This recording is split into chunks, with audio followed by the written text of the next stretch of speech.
우리가 이렇게 교육을 받아온 것들이 얼마나 이렇게 비틀려 있는지를 정말 잘 몰라. 우리가 받아왔던 교육들, 그리고 우리가 알고 있다라고 믿는 것들이 다 미세하게 비틀려 있어. 이 서양 애들이 만든 생각들이거든. 지금 우리들이 알고 있는 모든 것들은 우리가 만든 게 아니라 서양 애들, 그것도 서양의 예전에 사람들이 만든 얘기들을 일본을 거쳐서 우리나라로 갖고 들어와서 우리가 그게 사실인 것처럼 이렇게 배운 거야. 학교에서도 그렇게 배웠고 살면서도 그렇게 배운 거야. 그러다 보니까 이게 다 비틀려 있어. 우리 실제 생활에 안 맞아. 그러니까 이게 사람들이 미치고 도는 거야. 생각대로 안 되니까, 배운 대로 안 되니까. 이런 게 너무 많아. 그러면 이게 뭐 지금 신앙단체, 나는 종교라고 얘기를 안 해. 신앙단체라고 얘기를 해. 왜냐면 무조건 믿으라고 하니까. 교회를 가든 절을 가든 뭘 하든 그냥 무조건 다 믿으라고 하니까. 믿고 가는 거다 이렇게 하니까. 뭘 믿을 수 있는 건지 난 잘 모르겠다고. 그건 신앙이야. 믿을 신자야. 신앙이야. 그건 종교가 아니라고. 단어 자체가 벌써 다르거든. 신앙은 믿음으로 가는 게 맞아. 그냥 무조건 믿고 그리고 따라가는 거야. 그게 신앙이고, 믿을 신자에 우로를 앙자 쓰잖아. 종교는 얘기가 다르거든. 마루종자에 가르칠 교자란 말이야. 최고의 가르침을 가르쳐주는 것이 종교야. 근데 일본 애들이 이걸 번역을 하면서 릴리전을 갖다 종교라고 번역을 해버리는 바람에, 이 종교라는 거는 원래는 옛날에 불교에서 부처님의 가르침이 최고의 가르침이라는 의미로 종교란 단어를 썼었는데, 그걸 갖고 와서 세상의 모든 신앙들을 종교라고 붙여버리니 말이 안 맞잖아, 서로. 실제 하는 행동과 말의 뜻과 차이가 나니까. 이제 종교가 자기네들이 종교라고 하면서 우리가 최고의 가르침이라고 하는데, 그럼 이해가 되게 설명을 해야 될 거 아니야. 누가 들어도 이해가 되게 설명을 해내야 되는데 그게 아니라 무조건 믿으라고 한단 말이야. 불교에서도 똑같아요. 불교에서도 지금 신앙을 하는 거지. 기복 신앙을 하지. 종교를 뭐 이렇게 하질 않아. 종교란 최고의 가르침이어야 되는데, 우리 절에 오면 소원 이룬다고 하고, 그래서 사람들을 끌어당기고 모은단 말이야. 불사 일으킨다고 사람들 끌어모으고. 그거랑은 종교랑은 상관이 없는 거거든. 복을 짓기 위해서 불사를 일으키는 건데, 복조가리가 없어. 내가 사는 게 힘들어. 그 얘기는 내가 지은 복이 없다는 얘기야. 이 세상이 운영되는 법칙은 인과의 법칙이야. 내가 지은 대로 내가 받아. 콩을 심으면 콩이 나고 팥을 심으면 팥이 나. 내가 좋은 인과를 심었으면 좋은 인과가 나한테 와. 근데 내가 힘들다는 얘기는 내가 좋은 인과를 심은 게 없다는 얘기야. 아주 심플하고 간단하거든. 그럼 너한테 복을 지으라고 불사를 일으키는 거야. 왜냐면 공부하는 사람들을 후원하고 뒷받침하는 그 공덕이 아주 크거든. 그래서 불사를 일으키는 건데, 가만히 생각해보면 과거의 옛날에는 글을 모르고 무식했어. 뭘 이렇게 얘기해주고 가르쳐주려고 해도 참 쉽지가 않았어. 그러니까 이번 생에는 어려우니, 왜냐면 각 생애마다 자기가 갈 수 있는 게 한계라는 게 있거든. 그 시대별로. 중세시대에 태어났다, 조선시대에 태어났다, 전쟁통에 태어났다. 이 각 태어난 그 시기별로 나한테 주어진 공부가 다르고 내가 풀어내야 될 숙제가 달라. 인과의 법칙으로 이게 정해지는 거라서, 내가 지은 대로. 그래서 어떤 시대에 태어났는데 그 시대에는 내가 크게 깨달아서 공부를 해갖고 깨우치기가 어려워. 그런 조건과 환경을 받아 태어나는 경우도 있거든.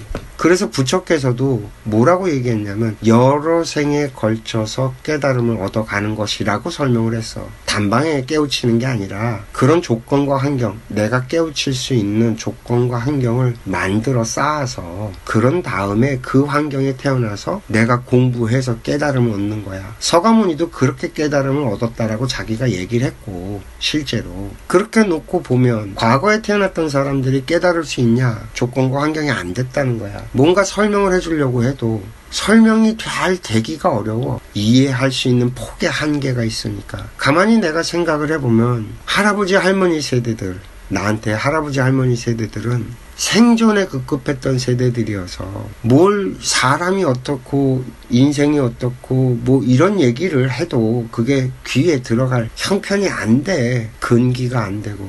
근데 요즘에 태어나서 사는 사람들은 근기가 달라. 조건과 환경도 일단 다르고. 왜냐하면 누구나 다 글을 배워. 누구나 다 노력을 하면 지식을 얻을 수 있어. 삶 자체가 지식을 얻을 수 있는 상태야.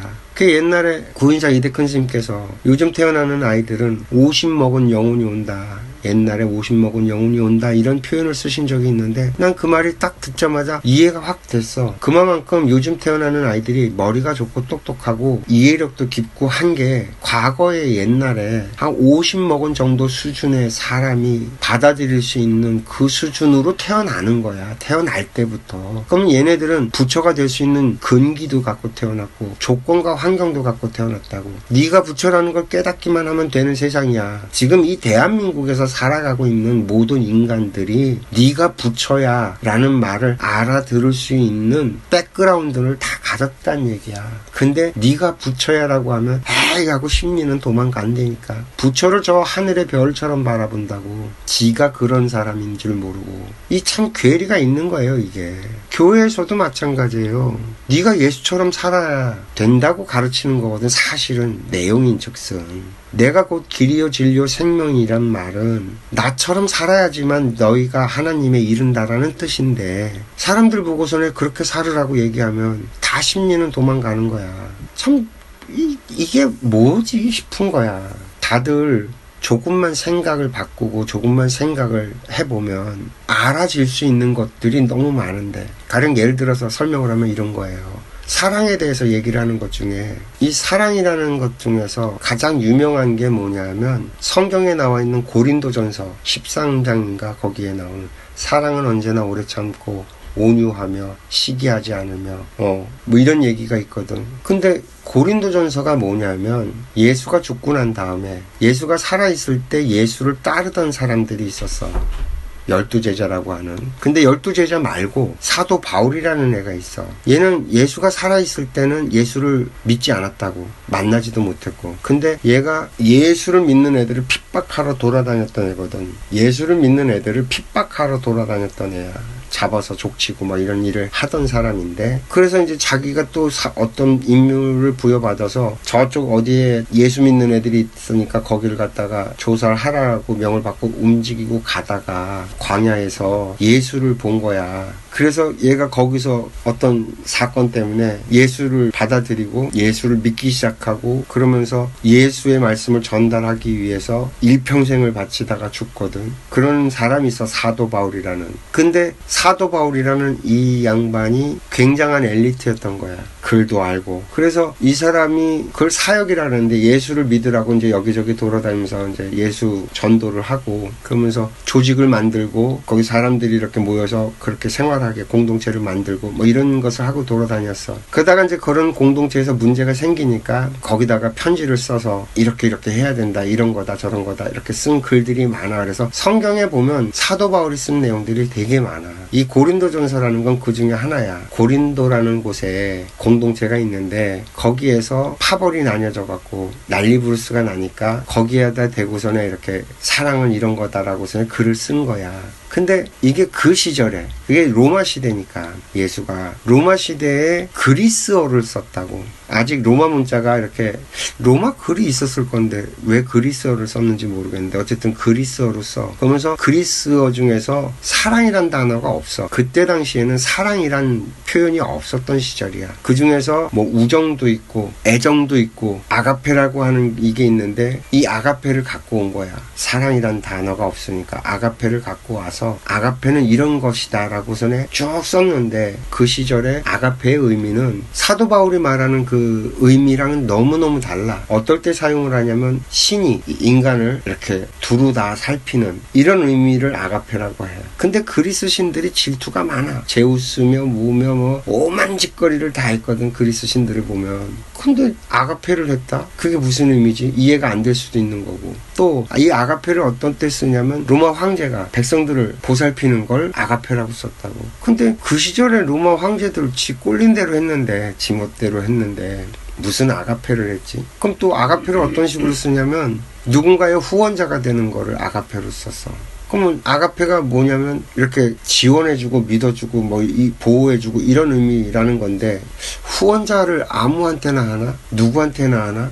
그러지 않거든. 싹수 있는 놈한테 투자하는 거란 말이야. 후원이라는 건. 그걸 아가페라고 썼다면 이 아가페가 그런 의미는 아닌 거야. 우리가 생각하는 사랑은 언제나 오래 참고 온유하고 뭐 이러면서 오만 가지를 갖다 붙인 그게 아닌 건데, 사도 바울이 지가 생각하는 이상세계, 인간은 이렇게 살아야 되지 않겠냐, 예수를 생각했을 때, 예수의 가르침을 생각했을 때 이래야 되지 않겠냐라고 생각하는 자기의 꿈을 이 아가페라는 단어에다가 갖다 붙인 거야. 오만 상상을 다해서. 그게 고린도전서의 사랑이야 라고 이해를 해야 된다라는 거지. 내 말은 예수님 말씀도 아니고 사도 바울이 쓴 건데, 사랑은 이런 거다라고 정의를 내려서 이렇게 썼다고 해서 우리가 그 사랑을 따라갈 게 아니라, 그 시대에 사도 바울이 왜 저렇게 썼을까를 생각할 수 있어야 된단 말이야. 우리의 지금 의식 수준은 그 정도 단계까지 올라와 있단 말이야. 뭐가 그르고 뭐가 바른지, 맞는지 틀리는지 어찌 됐는지 이렇게 분별을 할 수 있는 경지에 올라와야 된다라는 거지.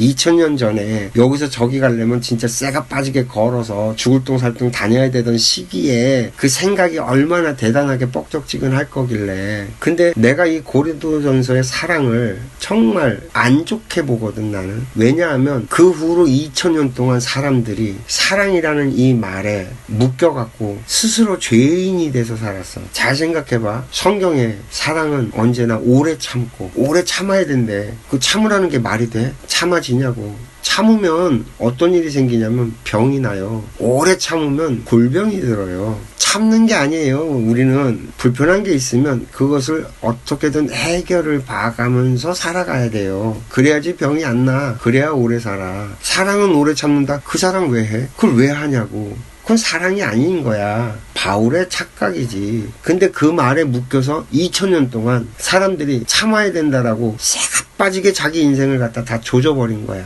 온유하며, 온유한 거는요, 여유가 있으면 다 온유해져요. 저절로. 내가 온유하겠다고 애쓴다고 온유해지는 게 아니라니까. 내가 아는 게 많아지고 지식이 풍부해지면, 어떤 일이 와도 그걸 처리할 수 있어지면 여유가 생기잖아.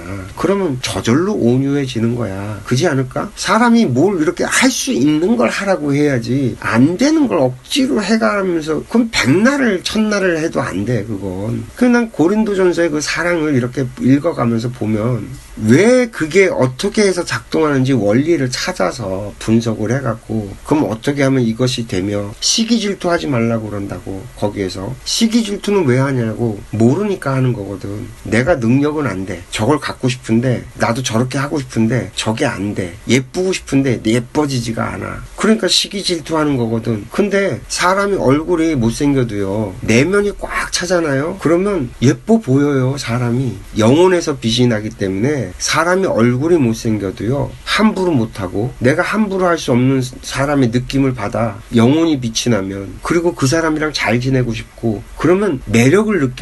얼굴이 못생겨도 그 묘한 현상이 일어나거든. 그러면 시기질투할 일이 생기냐? 시기질투할 일이 없어진다니까. 근데 얼굴이 예뻐도요, 시기질투하는 사람이 있어요. 왜? 지보다 더 이쁜 애들이 있고, 지보다 더 환경이 좋은 애들이 있고, 지보다 잘 사는 애들이 있거든요. 시기질투는 자기가 부족하다고 느끼는 것에서 하는 거거든. 그럼 그 부족한 걸 어떻게 메꾸고 어떻게 채워갈 건지를 연구해서 배워서 알면 저절로 사라지는 거거든. 근데 그렇게 살게끔 만들어주는 게 아니라 시기하면 안 된다, 질투하면 안 된다. 되냐 그게. 그러니까 사랑이라고선에 갖다 붙여놓고선에 2000년 동안 사람들을 다 옥조인 거야. 옥매갖고. 그리고 다 죄인을 만들어버렸어.